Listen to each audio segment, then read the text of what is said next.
রাসূল সাল্লাল্লাহু আলাইহি ওয়াসাল্লাম বলছেন, লা হাসাদা ইল্লা ফি ইসনাতাইন, মানুষ মাত্র দুটো বিষয় ঈর্ষা করতে পারে, তার মধ্যে একটি বিষয় হচ্ছে মান আতাহুল্লাহু মালান, যেই ব্যক্তিকে আল্লাহ সুবহানাহু ওয়া তাআলা ধন সম্পদ দিয়েছে এবং সেই ধন সম্পদ সে আল্লাহর রাস্তায় ব্যয় করে, ওই ব্যক্তির ধন সম্পদের ন্যায় আমারও যেন ধন সম্পদ হয় এবং আমিও যেন আল্লাহর রাস্তায় দান করতে পারি, এই মর্মে মানুষ ঈর্ষা পোষণ করতে পারে। হিংসা মানে তার ক্ষতিটা চাওয়া, যে আল্লাহ এত টাকার মালিক হয়ে গেল, ওকে ও যেন ধ্বংস হয়ে যায়, এটা হিংসা। আর ঈর্ষা মানে ও এত টাকার মালিক হয়ে গেছে, হোক আমিও যদি এত টাকার মালিক হতাম, আমিও আল্লাহর রাস্তায় দান করতাম, এর নাম হচ্ছে ঈর্ষা। ঈর্ষাতে কোনো সমস্যা নেই। মানুষের দুটি বিষয়ে ঈর্ষা করা উচিত, একটি জ্ঞান আর একটি হচ্ছে ধন সম্পদ।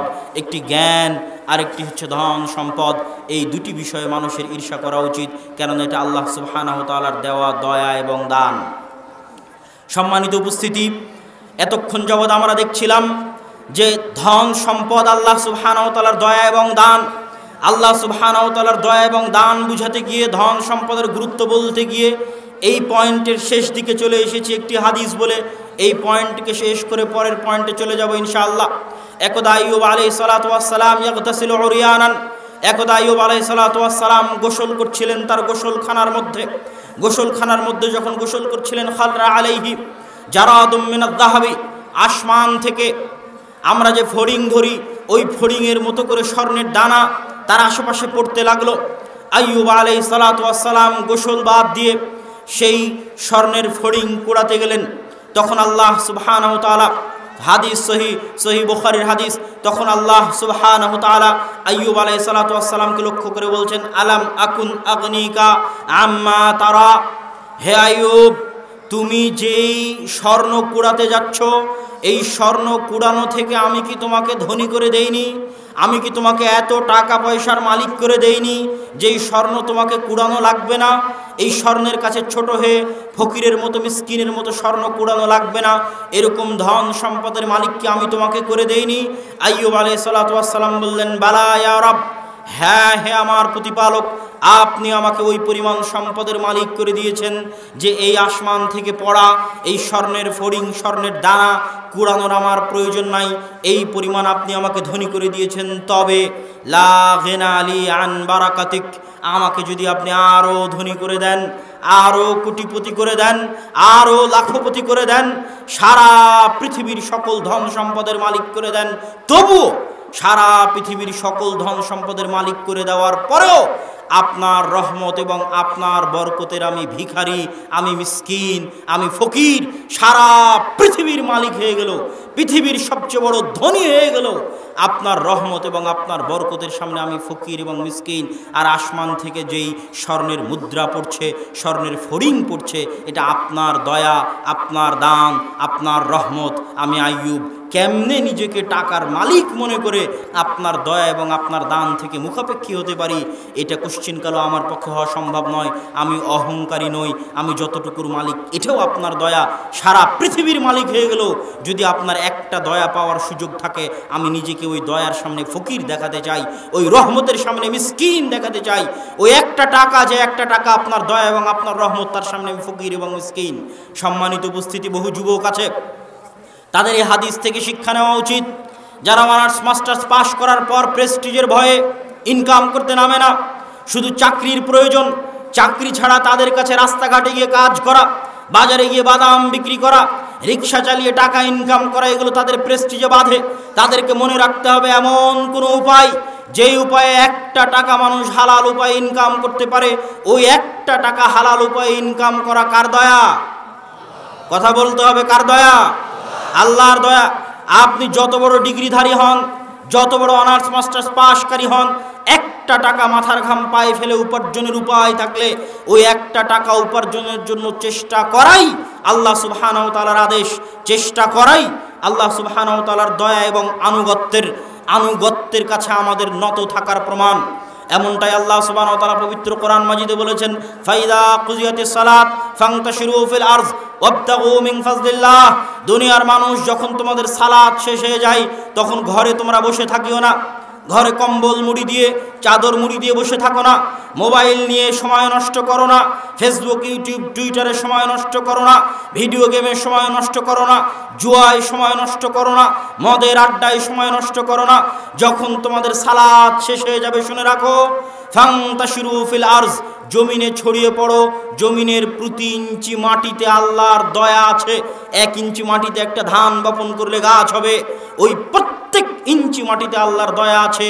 প্রত্যেক মুসলমানের জরুরি কর্তব্য হচ্ছে সালাত শেষ হয়ে গেলে টাকা উপার্জনের জন্য হন্যে হয়ে চেষ্টা করা, হালাল উপায়ে। কেন? আল্লাহর বরকত ওঠে, আল্লাহর রহমত ওঠে। আমি টাকার মালিক হয়ে ধনী হব এই নিয়তে নয়, আল্লাহর রহমত এবং আল্লাহর বরকত। একটা টাকা আল্লাহর রহমত, একটা টাকা আল্লাহর বরকত, এটা আমি বলিনি, আল্লাহ বলছেন ওয়াবতাগু মিন ফাজলিল্লাহ। সালাত শেষ হয়ে গেলে জমিনে ছড়িয়ে পড়ো। জমিনে যেখানে হালাল ইনকামের উপায় আছে ওঠেই আল্লাহর রহমত, ওঠেই আল্লাহর বরকত। তুমি যদি ছড়িয়ে না পড়ে ঘরে বসে থাকো, তুমি অহংকারী। অহংকারী কোনোদিন ধনী হতে পারে না। একটা টাকার সামনে নত হয়ে আল্লাহ সুবহানাহু ওয়া তাআলার রহমত এবং বরকত মনে করে যে চেষ্টা করবে, তার পক্ষে ধনী হওয়া সম্ভব। সম্মানিত উপস্থিতি, আমরা এতক্ষণ যাবৎ আলোচনা করছিলাম ইসলামে টাকার গুরুত্ব সম্পর্কে, অর্থের গুরুত্ব সম্পর্কে। এবার আমরা দেখব ইসলামে অর্থের ভয়ঙ্করতা এবং ভয়াবহতা সম্পর্কে। ইসলামে অর্থের ভয়ঙ্করতা এবং ভয়াবহতাও তার গুরুত্বের মতো জরুরি। যেমন টাকা দিয়ে আপনি জান্নাত কিনতে পারছেন, তেমনি টাকা দিয়ে আপনি জাহান্নামে চলে যাবেন। একটা টাকার কারণে আপনি জাহান্নামে চলে যাবেন। আমাদের সমাজে মানুষের কাছে মানুষ মনে করে সালাতের হিসাব মনে হয় কঠিন হিসাব, সিয়ামের হিসাব মনে হয় কঠিন হিসাব। আমার ছোট্ট গবেষণায়, ছোট্ট বুঝে আমি যেটা বুঝেছি, টাকার হিসাব সালাতের হিসাবের চাইতে কঠিন, টাকার হিসাব সিয়ামের হিসাবের চাইতে কঠিন। কেন? আমি মনে করি যত যুবক এখানে বসে আছে, তুমি যদি সালাত মিস দাও, ওই সালাত মিসের হিসাব কিয়ামতের মাঠে বুঝানো যতটা কঠিন হবে, তার চাইতে 1000 গুণ, লাখো গুণ কঠিন হবে তোমার পকেট থেকে একটা মেয়েকে যে ফ্লাক্সি লোড দিয়েছো, ওই ফ্লাক্সি লোডের 50 টাকা আল্লাহর দরবারে কিয়ামতের মাঠে বুঝানো। যুবক, আমি এটাই ইসলাম গবেষণা করে এটাই বুঝেছি। মানুষ মনে করে টাকা যেখান থেকে পারলাম ইনকাম করলাম, যেখানে পারলাম খরচ করলাম। ওয়াল্লাহি আল্লাহর কসম, এটা ইসলাম নয়। সালাতের হিসাবের চাইতে 1000 গুণে, লাখো গুণে, কোটি গুণে কঠিন হবে টাকা কোথায় থেকে ইনকাম করা হয়েছে এবং কোথায় ব্যয় করা হয়েছে। একটা টাকার হিসাব নেওয়া হবে কিয়ামতের মাঠে, চুল চুল পরিমাণ টাকার হিসাব নেওয়া হবে, পাই পাই পরিমাণ টাকার হিসাব নেওয়া হবে, 8 আনা 4 আনা পরিমাণ টাকার হিসাব নেওয়া হবে। মিন আইন ইকতাসাবতাহু, আল্লাহ জিজ্ঞেস করবেন মানুষকে 5টা প্রশ্ন, তার মধ্যে একটা জরুরি প্রশ্ন, এই টাকা তুমি কোথায় থেকে ইনকাম করেছো? সারা জীবনে যদি 50 লক্ষ টাকা ইনকাম করে থাকে, ওই প্রত্যেকটা 50 লক্ষ টাকার পাই পাই আল্লাহর দরবারে বুঝাতে হবে, আল্লাহ এই টাকা অমুক জায়গা থেকে ইনকাম করেছি। ওয়া ফিমা আনফাকাহু, এই 50 লক্ষ টাকা কোথায় ব্যয় করেছো তার জবাব আল্লাহর দরবারে দিতে হবে। টাকা কি অবৈধ উপায়ে ব্যয় করেছো? মেয়ের সাথে সম্পর্ক করতে গিয়ে ব্যয় করেছো? অবৈধ সম্পর্ক এবং জেনার জন্য ব্যয় করেছো? বিড়ি সিগারেট কেনার জন্য ব্যয় করেছো? আরেকজনের জোর করে ক্ষমতা দখলের জন্য ব্যয় করেছো? গণতন্ত্রের মিছিল মিটিংয়ের জন্য লক্ষ লক্ষ টাকা মানুষের বাড়িতে বাড়িতে দিয়েছো? জোর করে ক্ষমতা দখলের জন্য ব্যয় করেছো?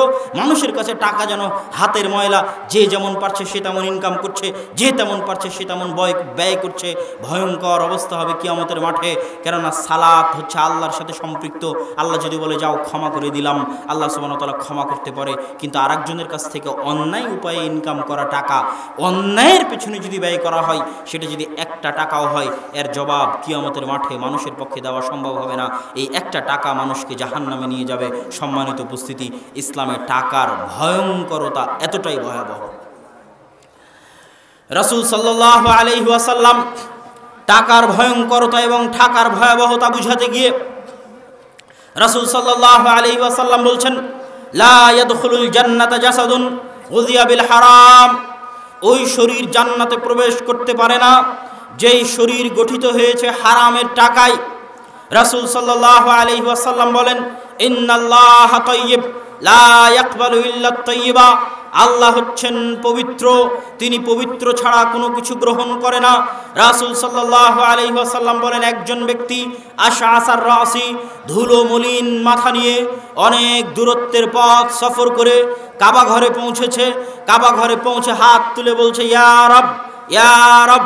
আল্লাহ সুবহানাহু ওয়া তাআলার কাছে কেঁদে কেঁদে দোয়া করছে। আল্লাহ সুবহানাহু ওয়া তাআলা বলছেন, মাতআমুহু হারামুন ওয়া মাশরাবুহু হারামুন ওয়া মালবাসুহু হারামুন ফাআন্না ইউস্তাজাবু লাহ। এই ব্যক্তির খাবার হারামের টাকায়, এই ব্যক্তির গায়ের জামা হারামের টাকায়, এই ব্যক্তির পানিও হারামের টাকায়, আর আমি আল্লাহ পবিত্র, আন্না ইউস্তাজাবু লাহ। এই অপবিত্র টাকা খেয়ে, অপবিত্র টাকার জামা গায়ে দিয়ে, অপবিত্র টাকার পানি পান করে, অপবিত্র টাকা দিয়ে সফর করে সে কেমনে মনে করে আমাকে ডেকে আমাকে পেয়ে যাবে? আমি আল্লাহ পবিত্র, আমি অপবিত্র কোনো জিনিস গ্রহণ করি না। মানুষ মনে করছে হারাম উপায়ে লাখ টাকা ইনকাম করে সেই হারামের টাকা দিয়ে হজ করবে, ওই হারামের টাকা দিয়ে হজ করে আল্লাহর কাছে এই লাখ টাকা ইনকামের ক্ষমা নিয়ে নিবে। এর চেয়ে বড় বোকামি, এর চেয়ে বড় ভয়ঙ্কর পাগলামি, এর চেয়ে বড় মূর্খতা, এর চেয়ে বড় জঘন্যতা আর হতে পারে না। এটা স্বপ্নই মাত্র। আপনার দোয়াও কবুল হবে না, আপনার ইবাদতও কবুল হবে না, আপনার হজও কবুল হবে না, আপনার সফরও কবুল হবে না। কেননা পুরোটাই কিসের টাকায়? হারামের টাকায়। সম্মানিত উপস্থিতি, ইসলাম পাগল ধর্ম নয় যে আপনি হারাম দিয়ে ইনকাম করবেন, আল্লাহর সাথে ধোঁকাবাজি খেলবেন। মানুষের সাথে ধোঁকাবাজি খেলা যায়, আল্লাহর সাথে ধোঁকাবাজি খেলবেন হারাম দিয়ে ইনকাম করে, আবার সেই হারাম দিয়ে হজ করে, আবার সেই হারামের টাকায় হজ করে সেখান থেকে আল্লাহর কাছে ক্ষমা নিতে চাইবেন। এই ধোঁকাবাজি, ফাঁকিবাজি গেম ইসলামে চলে না, আল্লাহ সুবহানাহু ওয়া তাআলার সাথে চলে না। হ্যাঁ, হালালের টাকায় আপনি শতবার হজ করেন, হালালের টাকায় আপনি কোটি টাকা দান করেন, হালালের টাকায় দোয়া করেন, জান্নাত কিনতে পারবেন। কিন্তু হারামের একটা টাকা থাকা পর্যন্ত ওইটা বিষ। শরীরের মধ্যে যেমন বিষ থাকলে মানুষ মারা যেতে পারে, ঠিক শরীরের মধ্যে এক টাকা যদি হারাম থাকে মানুষের জন্য জান্নাতে যাওয়া কঠিন। এই জন্য আমি বলেছি সালাতের হিসাবের চেয়ে কঠিন, সিয়ামের হিসাবের চাইতে কঠিন কিয়ামতের মাঠে হবে টাকার হিসাব। এই জিনিসটা আমার নানা খুব ভালো বুঝতো। আমার নানাকে দেখতাম যে সারাদিন একটা কোম্পানিতে যেমন হিসাব হয়, একটা প্রতিষ্ঠানে যেমন হিসাব হয়, যে কোম্পানির দিন শেষে হিসাব রক্ষক হিসাব করে আজ সারাদিনে আয় এই, ব্যয় এই। তা আমার নানার তো কোনো কোম্পানি ছিল না, কোনো প্রতিষ্ঠান ছিল না, কিছুই ছিল না। তিনি নিজে ব্যক্তিগত যা ইনকাম করতেন তা কোথায় কোথায় থেকে ইনকাম করলেন লিখতেন, আবার ব্যক্তিগত কোথায় কোথায় ব্যয় করলেন তা লিখতেন। দিন শেষে হিসাব ক্লোজ করতেন, নিজের ব্যক্তিগত জীবনের হিসাব ক্লোজ করতেন। কেন? হিয়া আইয়ুহান নাস হাসিবু আনফুসাকুম ক্বাবলা আন তুহাসাবু। হে দুনিয়ার মানুষ, নিজের টাকার হিসাব দুনিয়াতে আগে নিজেই করো, যে আমি হারাম ইনকাম করিনি, হারাম ব্যয় করিনি। এই স্বচ্ছতা নিয়ে উনি আল্লাহর সাথে দেখা করতে চেয়েছে, আল্লাহর সাথে মিলিত হতে চেয়েছে। কিন্তু আমাদের কাছে টাকা সবচেয়ে হালকা, সবচেয়ে দুর্বল, কিন্তু টাকা অনেক ভয়ঙ্কর, টাকা অনেক গুরুত্বপূর্ণ। এক টাকা দিয়ে জান্নাত যাওয়া যাবে, এক টাকা দিয়ে মানুষ জাহান্নামে যেতে পারে।